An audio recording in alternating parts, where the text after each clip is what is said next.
Baik, Assalamualaikum warahmatullahi wabarakatuh.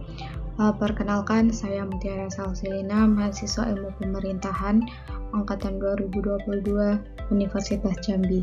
Nah, di sini saya akan sedikit mempresentasikan mengenai konflik organisasi, kemudian juga nanti ada perbedaan antara konflik horizontal dan vertikal, kemudian juga nanti ada satu contoh dari konflik antar lembaga pemerintahan. Nah, kemudian masuk ke pengertian konflik organisasi. Menurut Robbins dan Juche tahun 2017, konflik organisasi didefinisikan sebagai sebuah proses yang dimulai ketika satu pihak merasa bahwa pihak lain telah atau akan secara negatif mempengaruhi sesuatu yang dianggap penting oleh pihak pertama. Kemudian yang kedua, menurut Dubrin dalam Egan 2007 mendefinisikan bahwa konflik organisasi ini merupakan ketidaksepakatan tentang tujuan atau bagaimana untuk mencapai tujuan tersebut. Ini dapat dilihat sebagai dorongan simultan dari dua atau lebih motif yang tidak kompatibel. Jadi, dapat kita definisikan bahwa konflik organisasi ini adalah kondisi atau situasi di mana ketika terjadi perbedaan pendapat, tujuan, nilai, atau kepentingan antara individu maupun kelompok dalam suatu organisasi. Nah, di sini yang dapat memengaruhi kinerja dan hubungan kerja. Konflik ini juga bisa bersifat fungsional atau akan positif nantinya jika mendorong akan perbaikan, atau bisa disfungsional, bisa menjadi negatif jika menghambat tujuan dari organisasi itu sendiri. Nah, kemudian kita masuk kepada perbedaan konflik antar lembaga pemerintahan. Yang pertama itu ada konflik vertikal. Nah, konflik vertikal ini merupakan konflik yang terjadi antara lembaga pemerintahan dengan tingkat yang berbeda. Misalnya di sini ada antara pemerintah pusat dengan pemerintah daerah, kemudian juga ada antara pemerintah provinsi dengan pemerintah kabupaten atau kota. Nah, konflik ini umumnya muncul akibat perbedaan kebijakan, kemudian juga ada timpang tindih kewenangan atau ketidaksepakatan dalam pelaksanaan program. Yang kedua ada konflik horizontal.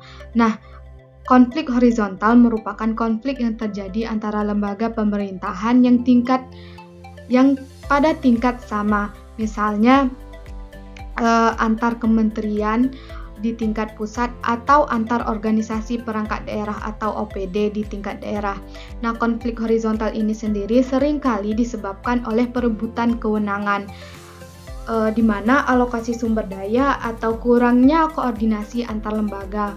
Kedua bentuk konflik ini dapat menghambat efektivitas pemerintahan jika tidak dikelola dengan baik. Di sini ada contoh kasus konflik antara Komisi Pemberantasan Korupsi dan Kepolisian Republik Indonesia. Latar belakang terjadinya konflik ini itu bermula dari perbedaan pendekatan dan kewenangan dalam proses penegakan hukum antara KPK dan Polri. Beberapa kasus besar yang melibatkan pejabat tinggi negara sering menimbulkan ketegangan antara kedua lembaga tersebut, terutama ketika KPK menangani kasus yang juga berada dalam wilayah yurisdiksi Polri. Salah satu puncaknya adalah ketika KPK menetapkan seorang jenderal polisi sebagai tersangka. Nah, kemudian dibalas dengan proses hukum terhadap pimpinan KPK oleh Polri.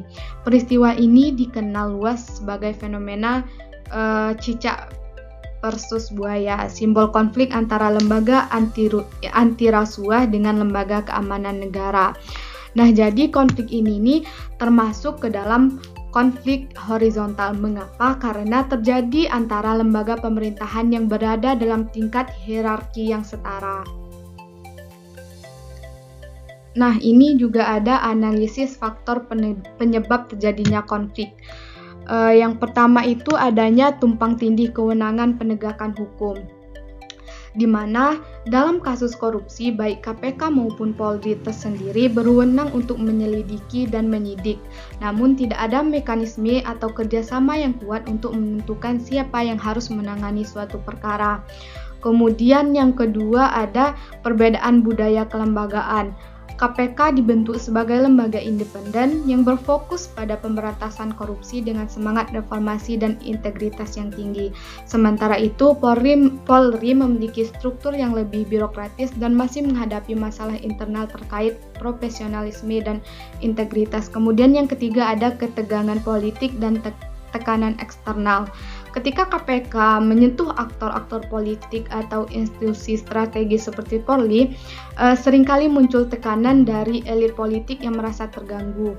Kemudian yang keempat adanya kurangnya koordinasi formal dan rasa saling percaya, yang sehingga membuat kedua lembaga tersebut cenderung berjalan sendiri-sendiri, bahkan saling mencurigai satu sama lain dalam menangani kasus-kasus sensitif.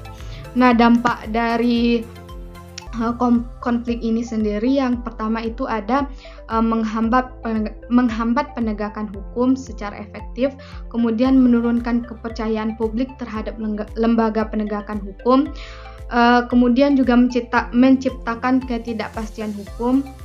Yang keempat, melemahkan semangat birokrasi dan pemberantasan korupsi.